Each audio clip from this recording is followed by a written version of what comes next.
দিনে মাত্র ৩ ঘন্টা ঘুম, তবু থেমে থাকে না কাজ। জাপানের প্রধানমন্ত্রী সানায়ে তাকাইচির এমন জীবনযাপনই এখন দেশ জুড়ে তুমুল আলোচনার বিষয়।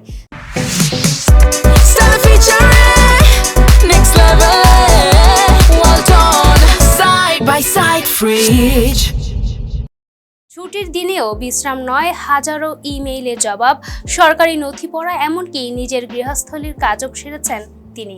তবে এই কর্মনিষ্ঠা যতটা প্রশংসা কুড়িয়েছে, তার চেয়ে বেশি প্রশ্ন তুলেছে পর্যাপ্ত ঘুমের অভাব নিয়ে।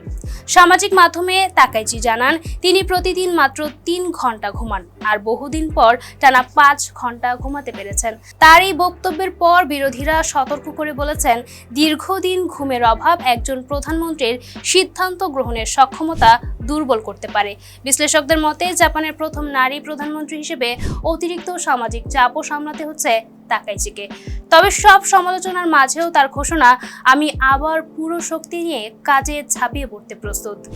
Imo Akter Mahira, face the people.